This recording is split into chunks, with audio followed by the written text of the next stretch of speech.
UPR, UPR, these Park Rangers are on the up and up. UPR, UPR, now we're heading for European Cup. Everyone right? Everyone here?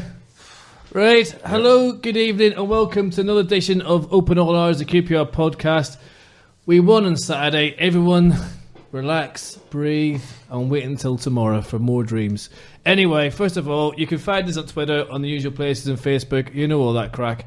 Thanks very much to Paul Curtis, who I think is the Paul Curtis that lives in New York, for the beers and stuff. Appreciate it. Thanks a million for doing that for us. And yeah, anyone else that wants to buy us beers, please do so. And you can do that via the Twitter link as well and the Facebook grid. Right, I'm joined tonight by my fellow old mucker and regular. Can't believe I just said old mucker. That sounded really bad. Chris Charles. Hello, how are you? Oh, hang on. From BT Sport. Oh, yeah. Yes, get that right. Okay. Of course, I'm Paul Finney from Barnet. There are a few other places across the sea, which we won't talk about. I'm joined by Tom from LoftforWords. How you doing, Tom? Okay, thank you. Thanks. And what do you do for a living, can you say? Do you work? I can director, marketing comms. Quite dull. Oh, it's better than driving a van. And we are blessed to have a Football Weekly regular. A Football Weekly occasional. Ooh, okay, I just bigged you up. Thanks for reading. Michael Hann, also music writer in The Guardian. Thank you very much for having me. Always a pleasure. Any other strings to your bow you want to talk about while you're here?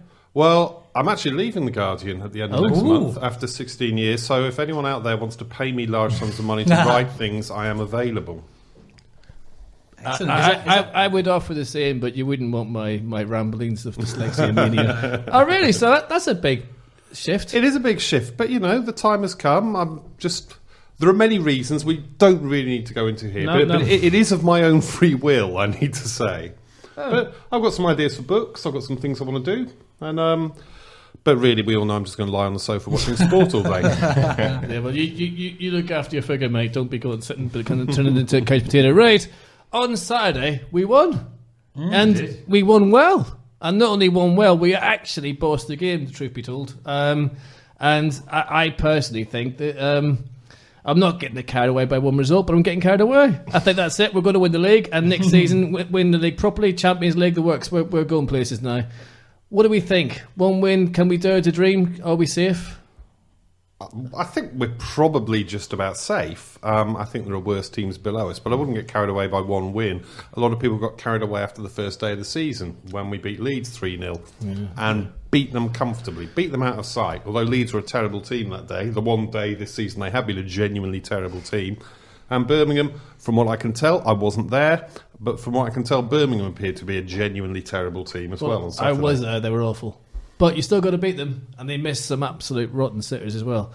Well, the good thing as well, if we can put some results together and stay up with a certain degree of comfort, is that we're spared the prospect of yet another managerial change in the summer and yet another transfer window. Bollocks up, where we're going by 5 and 6 new players, and once again we're left with trying to shunt out a load of other players. I mean, it would be nice to have a squad where the big question on people's minds was not who are we going to sell, because it's never who are we going to sell to get a load of money. It's who are we going to sell to just get them out of the bloody club. Good point. Yeah, Chris? I mean, I said this a couple of weeks ago, and I think if you want to, Joey Barton's term was bad eggs, wasn't it? But I think certainly all the big earners, apart from Cork, who's off in Russia at the moment. I mean, what was great to see on that thread was the team spirit when the fourth goal went in. That picture that's circulated around.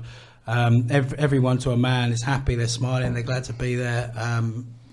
I don't speak volumes, I think, and it's baby steps, isn't it? You're not going to sort of achieve everything you want to achieve in the first few weeks, but yeah, I think the performances have been coming. I think second half against Huddersfield, we look pretty good. I mean, and as well, like at the start of the game against Huddersfield, no one was quite sure about the selection and who was supposed to be playing where. But as against Birmingham, everyone seemed to know what they were doing, where they were supposed to be. I mean, you were there, weren't you, Paul?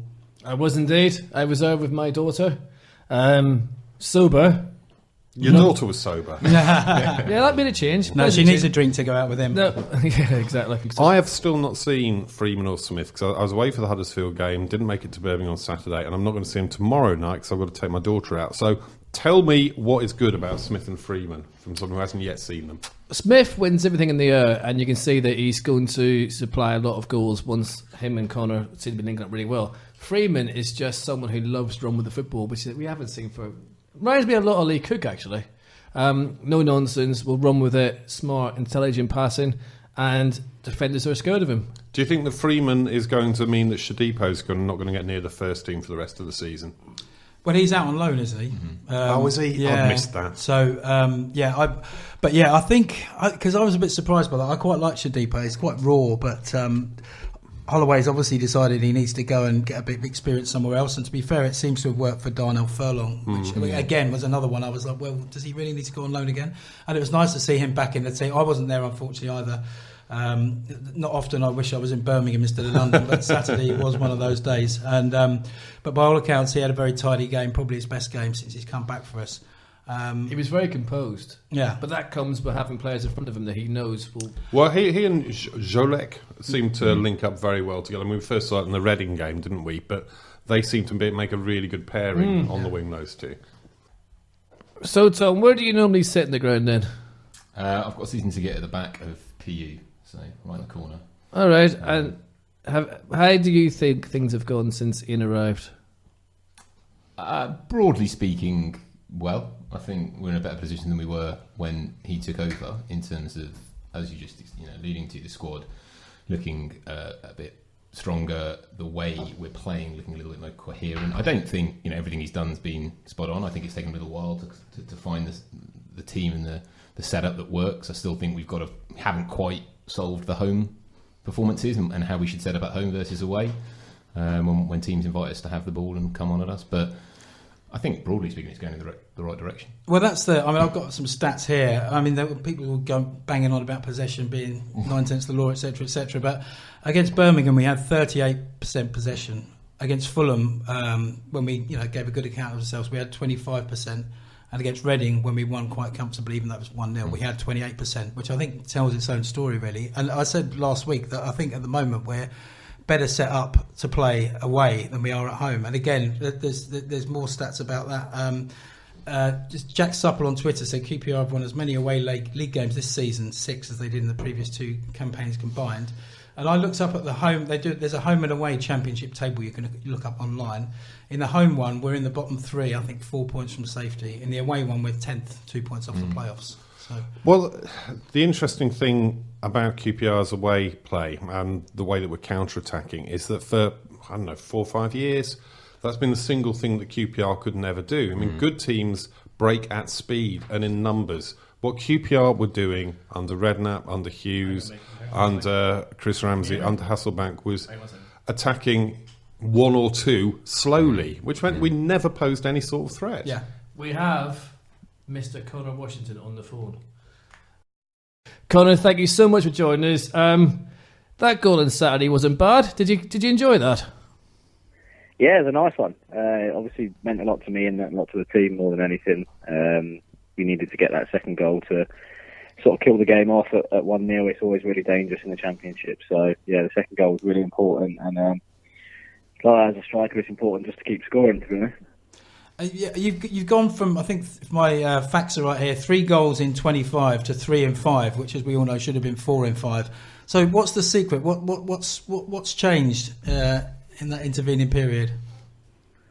I guess the system probably suits me a lot more now than it has in sort of previous games. The last 5 games we've sort of played a 3-5-2 mixed in with a 3-4-3. But personally, I've just always played in the 2 my whole career, and I think it's just what I feel comfortable with, and what it's the position I feel like I've got the most confidence in to go out and do what I do, sort of thing. Yeah, I mean, it was clear to those of us watching that sticking you out on the left or as a lone striker wasn't really playing to your strengths. And yet, maybe you've just answered the question. I mean, you and that Smith fella's not bad alongside you, is he? Yeah, he's been absolutely brilliant, to be honest.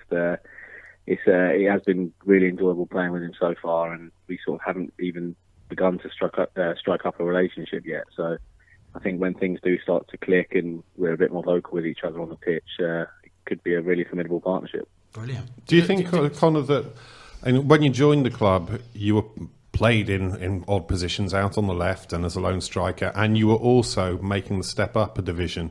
Was it the system or was it the step up that you found harder to deal with at first at QPR? I think, like you say, it's probably a mixture of both. I think coming from the lower leagues, you always, and obviously the journey I've had from the lower leagues, I think there is always that nagging doubt when you do step up another level. Can I do it at this level? I've done it at the level below. Can I do it at this level? So maybe that was a part of it. But if I'm honest, to me it just felt like I was playing in the wrong system, sort of for my skill set. The way we were playing at the time didn't particularly suit me. A lot of the lads didn't really understand my game, didn't know too much about me, and had been used to playing a certain way for quite a while. So I think sort of me coming in and running in behind and wanting to get in behind teams was a little bit sort of new to QPR. Okay. I mean, and Conor, you've obviously been here now for, well, is it about a year, roughly speaking? Yeah. Yeah. So, in that time, what part of your game do you think you've had to develop the most in terms of that step up?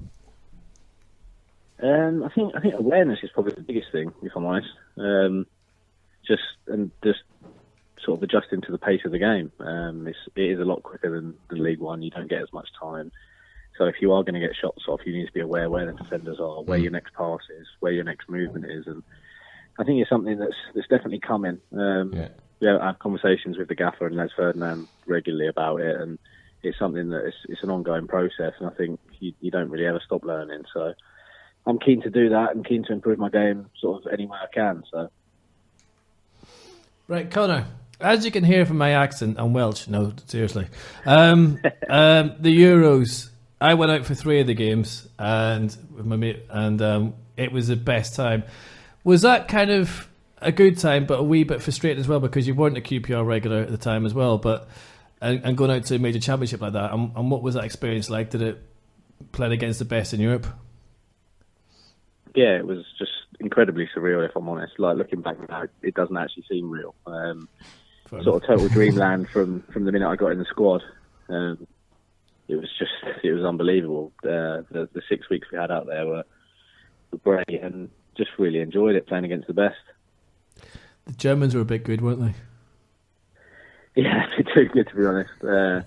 It was a strange one to play in the game, because you sort of don't realise how good they are. But I sort of had the opportunity to watch the game in qualifying and to watch them pass and move and see it from the sideline was sort of a totally different matter altogether. Well, you represent the QPR in a major tournament, the first player to do so for quite a while, and you've done us proud out there as well, fella. Just the Wales game was a wee bit too far for us, and one of them things, unfortunately. But going back to QPR, how do you see things developing now? What's your ambition at Rangers? To settle down and make that place your own and score 40 goals a season, I suppose? No pressure. Yeah, it's exactly that, to be honest. Sort of everything else in my life is perfect at the minute. Got a great environment to do it in, and I'm enjoying being at the club with a really good set of lads as well, under a good manager. So there's no reason why I can't. I think sort of I'm showing what I can do now, and I'm getting chances every game, which is really important as a striker. I went through a really obviously barren spell of scoring, but I felt like I was on a barren run of actually getting any chances, and sort of coming out, like, it'd be nice to come out of a game and think, oh, I've missed a few there, because you've been in the right place and you're doing the right things. But there was a few games I'm coming out thinking, I don't know where the goals are coming from here. So it's really nice at the minute just to be in the environment where I'm getting chances, the lads are creating chances, I'm creating chances, and we look like we're going to score a lot of goals. Let me ask you, Conor, about playing at Loftus Road, because QPR fans, we like to boast that Loftus Road on its night, with the crowd right on top of the pitch, is the best atmosphere in football. Unfortunately, in the year or so that you've been with us, you won't have experienced that. You've experienced a lot of griping from the crowd, a lot of periods where there's almost complete silence around Loftus Road. I imagine the times when you've been able to hear some of your teammates, no naming names, being abused by sections of the crowd. Does that actually make it more difficult for you as a player to have no support almost for the team and to have the members of the team being picked on? Or are you able to isolate that and just get on with your own game? I think we'd like to say it doesn't affect us, but I think maybe even just on a subconscious level, maybe your anxiety levels are a little bit higher. You're desperate to do the right thing, so you don't get hammered and whatever. But I think the most important thing I've noticed and have spoken to the few lads about is if you start the first 5-10 minutes really high tempo, really high press. Doesn't have to necessarily be sort of pass possession football, but if you start on the front foot and you look like you're going to be getting around teams and sort of putting teams under pressure, the fans really get with you. And I think there's been a couple of games, especially the Burton game, sitting on the sidelines. We didn't look at it from that first 5 minutes, and the crowd sensed it, and then it's sort of like it's just a vicious circle from there. Really, we don't look at it. The crowd aren't happy, and then sort of that seeps into the game. Conor, I love the somersault celebration, by the way. I think Silla might need to work on his a bit, though.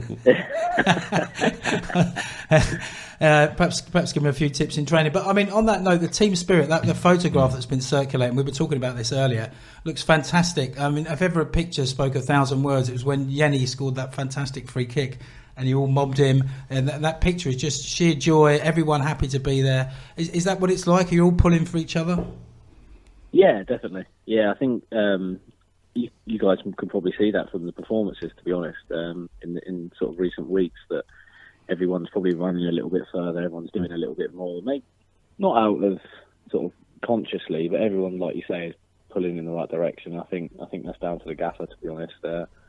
He's so positive and he's desperate for us to have that team spirit and that mentality that we're all in it together. So, I mean, are you all sort of mates generally? Do you all get on together? Does Ollie sort of organise any sort of social activities or anything for you to all go on? No, we do that ourselves. To be fair, we go out for dinners and things like that. And the lads are really close. To be honest, it is a really tight knit group. It's really enjoyable to be a part of. You don't know how glad that makes me feel, mate. We haven't had that for a long, long time. Yeah, I mean, Conor, ever since I've come through the door, it's been a tight knit group ever since I came in the door. But I think obviously a lot of people have got their own agendas, etc. But at the minute, everyone's pulling in the right direction, and everyone wants the team to do well, even the lads that aren't playing, which is it's a really hard sort of atmosphere to actually create. Brilliant. And in terms of, I mean, Conor, in terms of looking ahead, I mean, obviously this season we want to finish the rest of the season as well as we can. Is there already talk, from Ian and across the squad in general about what the aim and objective would be next year? No, not as such, to be honest. I think where we are in the table at the minute doesn't really give us that luxury. So we just need to win sort of the next 3 or 4 games, which I think we're more than capable of. I mean, the Blackburn game was obviously a really disappointing one to lose, and I think if you stick an extra 3 to 6 points on us, we're in a much better position, and we can sort of start talking about those things. But I think the gaffer will be really, really keen to get us in for a pre-season sort of himself and work on the shapes and the systems that he wants to, and I think we'll be better for that.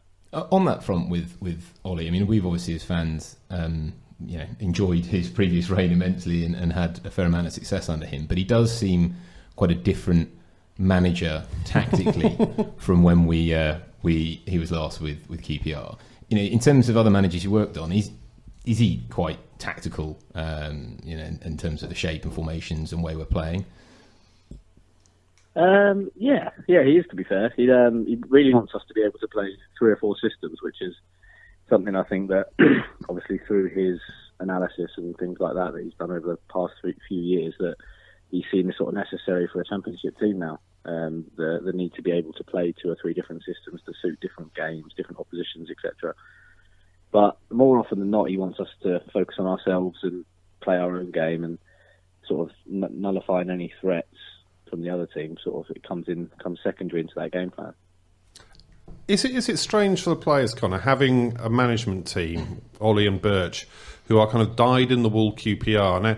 Because while we all like to imagine that the players at our club love the club, we know that's not true. We know it's your job fundamentally, and you may develop an affection for the club over time, but it's your job. But for Ollie and Birch, there's a real emotional connection to QPR. Does it make it hard sometimes for you to understand why they are so passionate about the club? No, I don't think so. I think, like you say, it is our job, but at the end of the day, we've we are desperate to win football matches because we know what it means to everyone, sort of thing, and what it means to yourselves. I think you don't become a footballer without having that sort of desperate need and want to win football matches.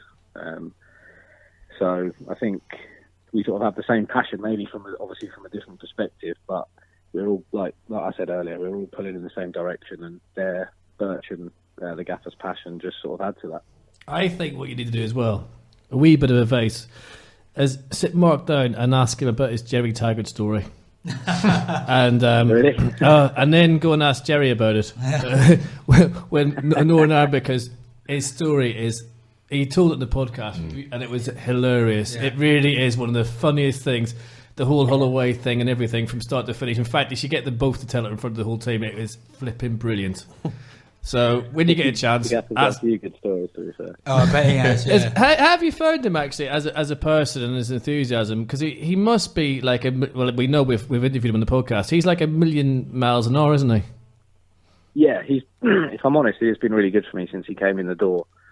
Sort of the management style that I seem to get the best out of and get the best out of me is sort of somebody that sort of puts their arm around me, talks to me, and lets me know sort of what he wants me doing and if I'm not doing the right things. And I didn't necessarily have that under Jimmy Floyd Hasselbank. I think he's a brilliant manager. I think he'll go on to do great things, but on a personal level, I found that we didn't have that sort of connection. Whereas with the gaffer, I find that he's put me into his office from the minute I came in and said he would have signed me anyway. I'm the sort of player he likes, and whether he meant that or not, it did mean a lot to me, and it's nice to hear. So Yeah, and I was just going to add, because you obviously had quite a few new faces coming in the transfer window, a few go out.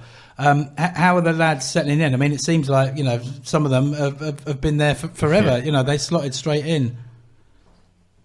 yeah, I think when you're signing players of sort of the calibre of Luke Freeman, Matt Smith, and sort of all the other lads, it's sort of hard for them not to fit in because they're just such good players in general. I mean, I played against Luke numerous times, and he's been absolutely brilliant against me every single time. So, and as a striker, it's having players like that are creative, want to get on the ball and want to play forward is absolutely vital. And obviously, the big man's come in and given us that real physical presence up front and occupies the two centre halves for me to run around. Yeah, I mean, one player we haven't seen yet really is Ravel Morrison. But by all accounts, I think I heard Ollie speaking the other day, just saying he's still, getting him up to speed. But is he slotted in okay with everyone? Yeah, no, he's a really good lad. He's one of those players that has a bit of a bad boy tag, etc. But I've not seen any of that, to be honest. What I've seen of him is outrageous technical ability and training, to be honest. I was just going to ask that. Yeah, so, I mean, I think we've all seen that goal for, I think it was England under-21s that did the rounds on YouTube, where he just scored this impossible goal in training. If you haven't seen it, look it up. But yeah, I mean, he's got a box of tricks. Yeah, he's brilliant. Sort of the amount of people that have come out and at the top of the game and said what a player he is, and I've seen it firsthand now. He just glides past people and just makes football look so easy. So I think once he gets fit and raring to go, I think he'll be a real great addition as well. Brilliant. Conor, I've got a slightly left field question. Just Alex Smithies, in training, does he save all the penalties? Not just all the penalties, he saves everything.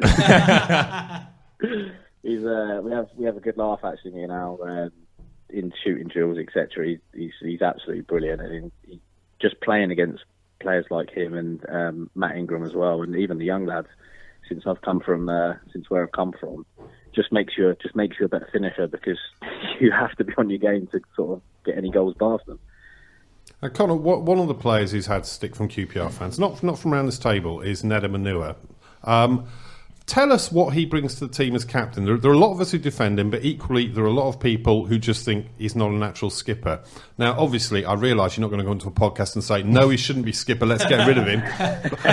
But tell us what Ned brings to the pitch. It's just the calm influence, I think. He's not necessarily a skipper that is going to scream at people on the pitch.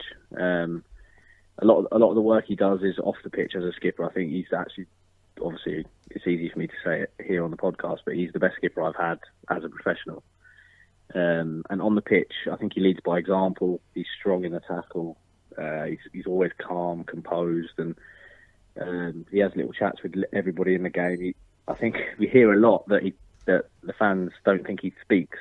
He's constantly talking on the pitch, maybe not speaking to people, but he's constantly telling you, well done, or you need to up your game, or come on, or he's just constantly talking. And I think if you speak to Grant Hall or Lynchy, any of the centre-halves, and Alex Smithies, they'll tell you the exact same thing, that he's constantly marshalling people in his own way, and he's sort of indispensable, I think. Brilliant. One last one from me. Obviously, we've got Wigan tomorrow night, which will be tonight when people are listening to the podcast. Very confusing, but all the lads up for that. I mean, hopefully, we can get another win under a belt and then kick off for the rest of the season. I think the only way we can get the playoffs is win every single game, which probably isn't going to happen. But a strong start will definitely bode well for next year. Yeah, I wouldn't put it past us, to be fair. I mean, I've said it a few times, but I mean, the Barnsley thing last year was just absolute madness. Obviously, I was in League One last year with them. They were bottom of the league at Christmas, or very close to it, and they ended up winning the playoffs, which is still amazing me now, if I'm honest. So, yeah, like you said, never say never. But we're just going to have to take every game as it comes. Yeah. It is hard to win games in the Championship. One thing I have noticed. You can play really well and have loads of shots and lose 1-0, like Blackburn.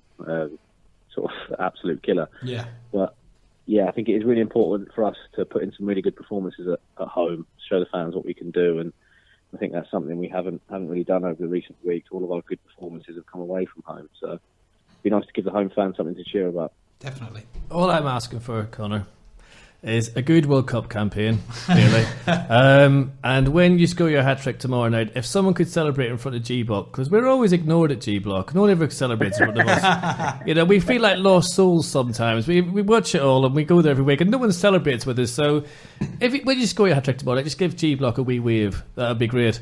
But Conor, G-Block will do. You're a good man. But listen, thank you so much for coming to the podcast, and I'm loving the fact that your journey into professional football is going so well. Long may that continue and rise and rise and rise with them hopes on you, fella, because I'm sure you'll do us proud in the months to come and next season as well, fella. So thank you so much for coming on, and best of luck at the Rangers, which is more important than anything. Thanks for having me. No worries, fella. Cheers, mate. Take care. Cheers, Bye. Bye. Cheers, bye. Wow. What a man. What a lovely what a fella. Nice man. Yes. What a lovely fella. Yeah. I loved your question about the captain, and he answered it brilliantly. Very good. And getting the feeling that Jimmy Floyd Hasselbank didn't get the Christmas card. He was quite diplomatic there. Well, reasonably. Yeah, still no Christmas card. Look where that's. It doesn't come as a surprise, given his Hasselbank's demeanour. It was a weird thing, though, wasn't it? Hasselbank buying him and then shunting him all over the place when everyone knew. Yeah. And I'm sure Hasselbank knew that was not where he should be playing. I don't know if that was to do with Les Ferdinand and Jimmy Floyd having some kind of power struggle over who should be signing, and Hasselbank playing him out of position to make him look not good enough. I have no idea, but it was one of the baffling things, one of the many baffling things in the QPR reign of Jimmy Floyd Hasselbank. Well, Hasselbank, when he was manager of Burton, Washington scored 2 goals against his team in one, if not both games. I mean, I think that was the reason. Okay. So I do think it was a Hasselbank signing, which makes it even more peculiar. But not from playing out on the left. No, Yeah. It's a strange thing. I think if Jimmy had signed Messi, he probably would have stuck him in goal, just to be different. I mean, maybe that's. But anyway, he is gone. But we should say that peculiar positional selections can work out. I mean, Ian Holloway has a man who is not unfamiliar with the peculiar positional selection. George Santos. And the Grant Hall one, but the Grant Hall one is working. Yeah. It is. You know, and That's I've got to say, that was brilliant. one where I was thinking, oh my God, what's he doing? Yeah. But my son now refers to, he only ever calls Grant Hall midfield maestro. He was superb on Saturday, actually, and he's been in that position with Lynch and Ned behind him. Yeah. He's much better and stronger. But Darnell really played well, and Bidwell had his best game I've seen for a long time as well. So it seems to be that he's given the confidence that he will step into the middle, take the ball away, and we've got players that can damage sides. It just gives us that flexibility when teams are pressing on us. We drop back to a back 3, makes us much more secure. In terms against big man, you've got always one centre half spare if they're playing 2. And then when we've got the ball, Hall is now being encouraged to push into that space into midfield, and he's got the composure on the ball to do it. What I like about Hall, I mean, didn't have such a great time at the end of last season, and the theme for me tonight seems to be our fans turning on our players. And I thought that some of the criticism he got at the tail end of last season was crazily unfair, because he's the first central defender, defensive player at QPR we've had in a long time in whom I think when the ball is coming through to the air towards him, it's fine, he'll deal with it. Or when a striker is running in on him, it's fine, he'll deal with it. And I don't know, it might even be Alan McDonald and Darren Peacock that is the last time I can think of that kind of security that we had at the back. Well, when we did the podcast with Ollie a few weeks back, before we, I think it was before or after, we were having a chat with him off air, for want of a better word. And he just said to me, you know, who do you like? Who do you like at the club? And I sort of mentioned a couple of players, and Grant Hall was one of them.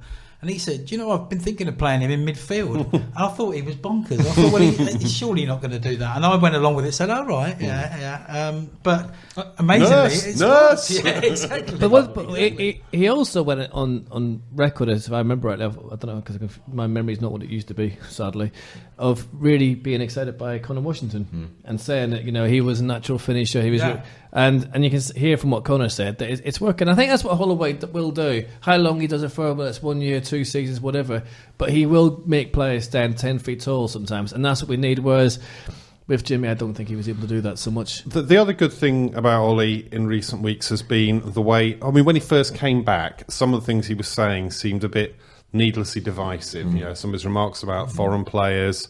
I was getting a bit worried about what this might mean, but it's good to see that those players are being reintegrated into the club, into the team. Some of them are shining. And I'm really hopeful that we can see some more of Yenny, who we've seen so little of for various reasons. Now, when he made his debut in the League Cup, wasn't it, against Rochdale? Now, admittedly, it's only Rochdale, but there looked to be something really exciting about him. And I'm hopeful that if we can see some more from him, see him getting into the first team, getting a run, developing his confidence, and also understanding how the team works, that we might have an exciting player there. We've got someone who can take a free kick. Oh! But I think he's had a few personal issues. Yeah. Can never help. So, but you know, and this is the whole thing. If we can get that squad working and get it working well, there's no reason why next season we can't go on to win an FA Cup match. Steady on.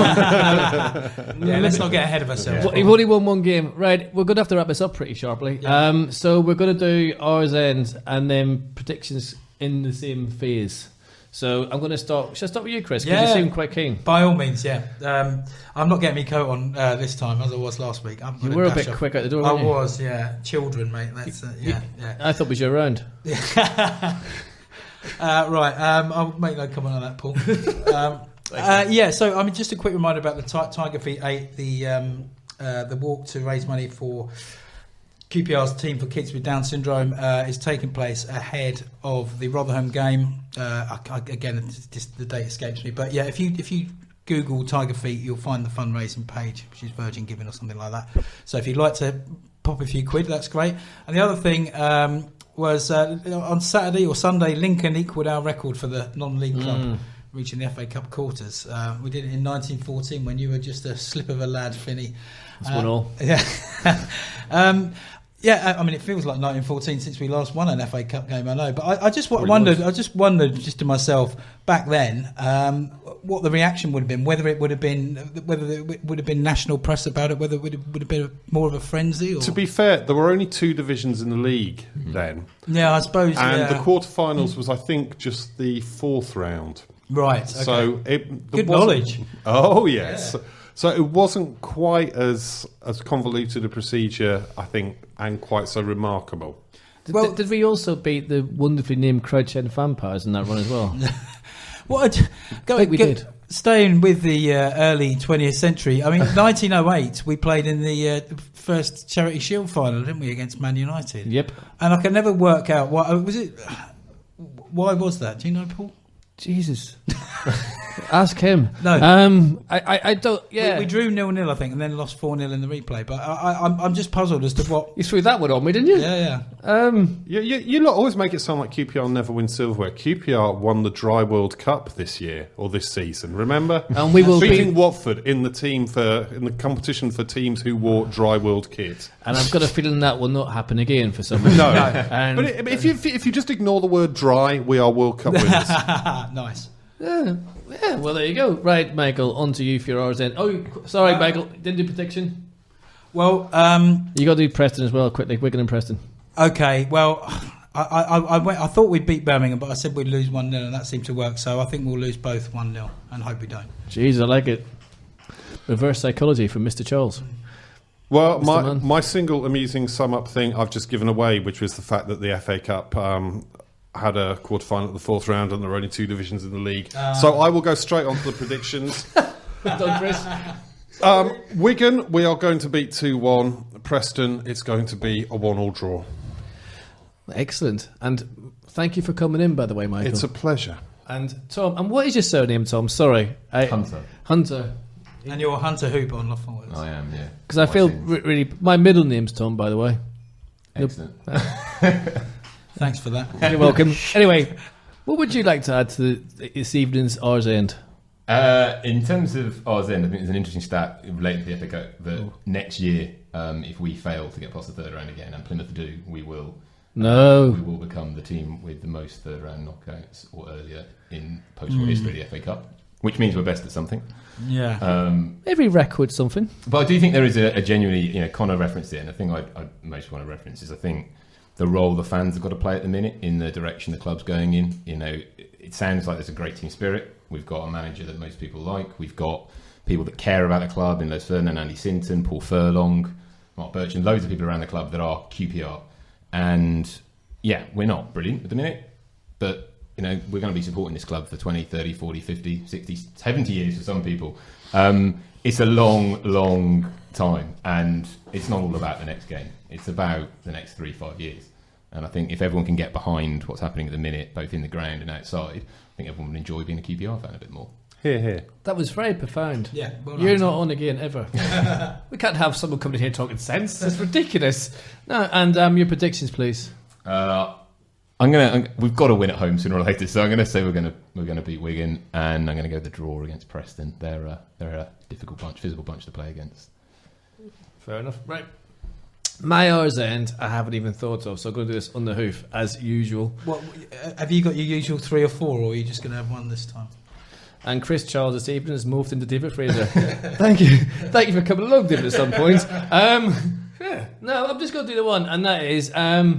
Chris, thank you for what you said about my mum when she wasn't too well a wee while ago. My mum's now at the hospital and she's now home and hopefully on the road to recovery. Good. And I'd like to thank everyone on Twitter for all the nice messages. It really meant a lot, and I get quite emotional for once in my life.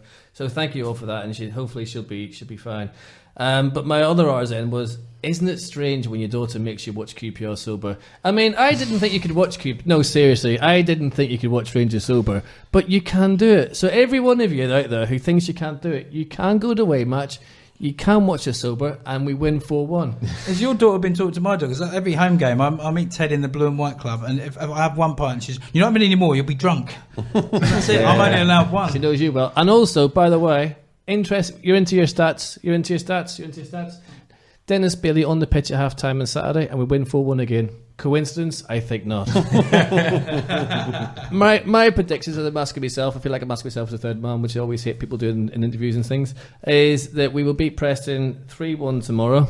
We're going to beat Preston tomorrow. Brilliant. Yeah. But we're playing Wigan. That's me lost as a host forever again. It's been nice hosting for you at the time. But no, we'll beat Wigan 3-1, and Will Gregg will not be on fire, but I think Freeman will be on fire. And on Saturday, we'll play Wigan now. Preston away. Do you know what I fancy us for 2-0? I really do. I think we could be on a wee bit of a rule here. Oh, one good game and he goes crazy. Listen, one good game every few years. I'll take that. But I'll tell you one thing. Wouldn't it be brilliant if we did what Conor said about Barnsley? Can you imagine that again? Yeah. I mean, I do think to get to 76 points, I think we have to win all but one of our games. And 76, even that might not be enough. So I think it's highly unlikely. Do you know what I'm thinking? You know where the FA is quite that old boys network? Could bribe a few. Works for everyone else. Yeah. Right, this has been Open All Hours. Tom, thank you so much, Tom Hunter, for coming in. You've been brilliant, and please don't come back and talk sense. It just ruins the whole podcast, and people might think we're intelligent and we're not. Michael Hann, brilliantly, as always, and good luck with your new career, whatever that may will be. Thank you very much. And hopefully, any good bands to look out for, by the way, with any QPR connections?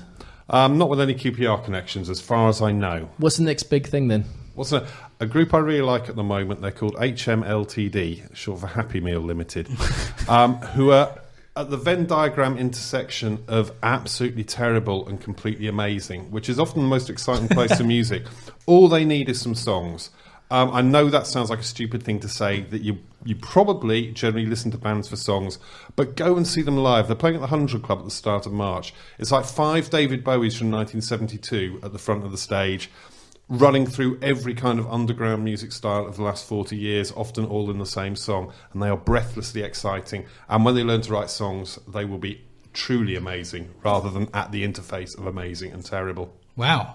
I went to see Cabbage the other week, and they were great as well. I'm Cabbage. Well, I was unhappy with Cabbage, not for slagging off Murdoch and slagging off the Sun, but for doing that and then within a week appearing on Soccer AM. If you're going to say Murdoch is the enemy of the world, you've got to stand by your principles. Yeah. You can't take the Murdoch shilling a week later.